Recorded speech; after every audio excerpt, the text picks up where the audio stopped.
Bienvenue une fois de plus à ce cours de spécialité ITIL 4, créer, fournir et soutenir. Nous abordons la première section de notre cours. Cette section porte sur les concepts et les défis liés à la conception, la fourniture et le support des services.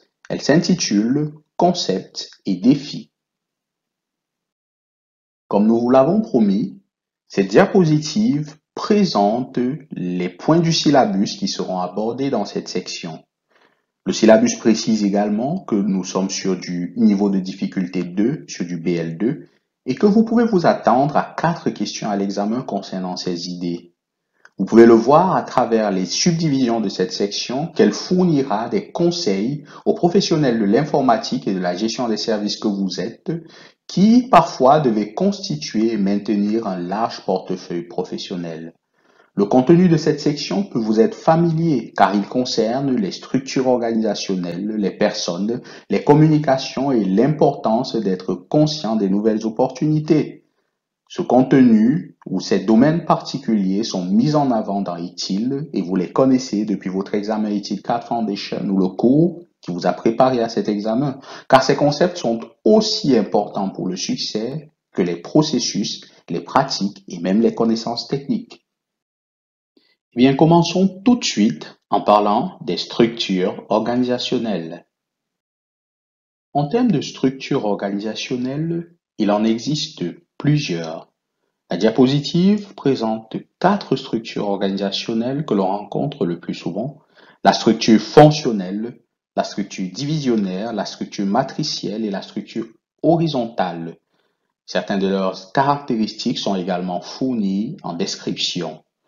Une décision précoce et cruciale consiste à choisir la structure organisationnelle qui permettra et encouragera les individus à créer, fournir et soutenir des produits et services.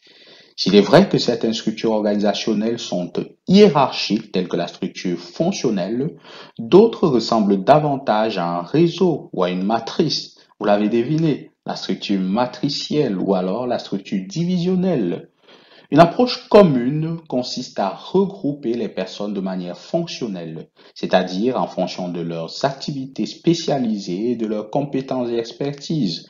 Mais cela peut, ou alors cela conduit bien des fois à ce que les personnes travaillent de manière isolée, sans trop comprendre ce que font les autres au sein de l'organisation. En revanche, les structures interfonctionnelles, c'est-à-dire qui peuvent se concentrer sur un produit ou un service, peuvent laisser l'organisation sans une vue d'ensemble sur son portefeuille ou sur ses portefeuilles et peuvent entraîner une duplication des efforts. Parlons à présent de chacune de ces structures que nous aborderons l'une après l'autre. Et nous commencerons bien évidemment par la structure fonctionnelle, également nommée structure en U, U pour unitaire. La structure fonctionnelle est l'une des structures classiques de l'organisation d'une entreprise. Cette forme d'organisation est très répandue dans les entreprises monoactivités de taille moyenne. Il s'agit généralement d'une configuration hiérarchique, comme vous pouvez le voir sur la diapositive, basée sur le contrôle organisationnel, les lignes d'autorité ou le domaine technique. Ces arrangements déterminent la manière dont le pouvoir, les rôles et les responsabilités sont attribués et la manière dont le travail est géré à différents niveaux. L'organisation peut être divisée en groupes internes basés sur des domaines fonctionnels tels que nous voyons ici, le marketing, les ventes, les services, etc. Ses principaux atouts, elle est simple et claire, elle regroupe les spécialistes et il y a une meilleure qualité d'exécution des tâches les plus pointues. Cette structure améliore la productivité et favorise également les économies d'échelle et l'apprentissage. Les points de vigilance, elle n'encourage pas tellement l'initiative. Il faut s'adapter rapidement aux évolutions, ce qui est une faiblesse de la structure fonctionnelle, et il faut faire tout pour faciliter la circulation des informations, car quelquefois, l'information est bloquée par les silos que constituent les fonctions. Parlons à présent de la structure divisionnaire. Vous remarquerez que sur cette diapositive, il y a deux petits organigrammes que nous commenterons, l'un à gauche, l'autre à droite. Le fait est que, Avec la croissance et la diversification des organisations, de simples structures hiérarchiques et fonctionnelles peuvent devenir insuffisantes pour assurer le bon fonctionnement et la compétitivité de l'organisation. La structure divisionnaire va permettre au travail d'être organisé par divisions autonomes. Les organisations basées dans les divisions organisent leurs activités autour de groupes de marché ou de produits, c'est l'organigramme à gauche, ou en zone géographique, c'est l'organigramme à droite. Chaque division peut être responsable de sa propre comptabilité, de ses ventes et de son marketing, de son ingénierie et de sa production. Vous constaterez que dans l'organigramme à gauche, le conseil d'administration gère des divisions organisées autour de produits, tandis que dans l'organigramme à droite, le conseil d'administration gère des divisions basées sur la répartition des zones géographiques.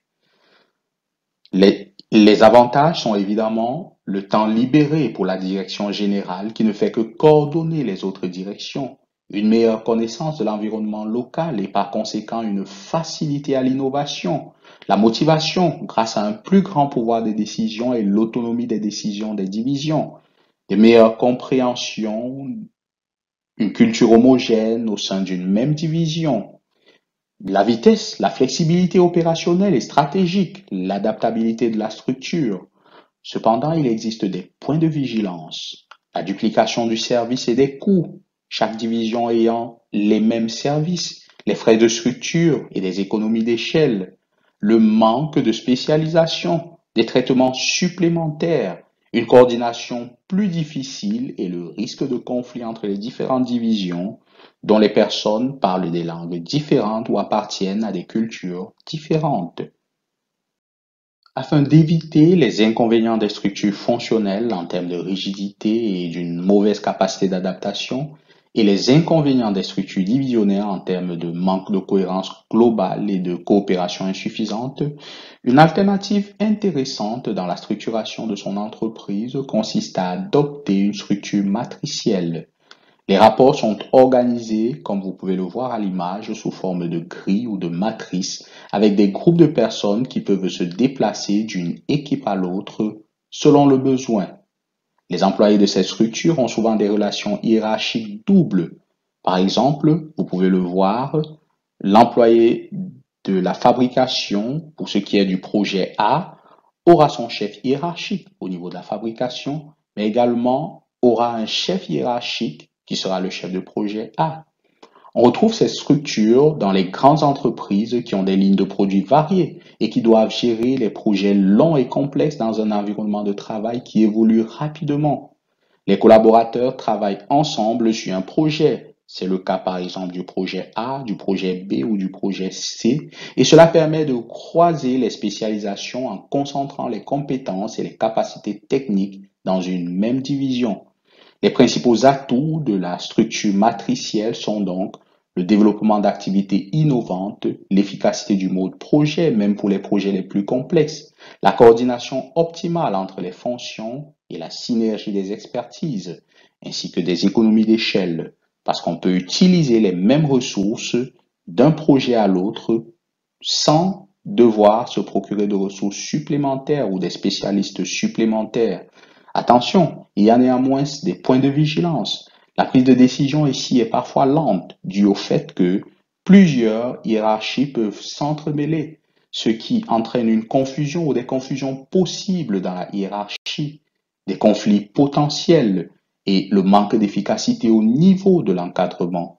La spécialisation des salariés peut parfois coûter cher à l'entreprise et leur remplacement peut être difficile en cas d'indisponibilité.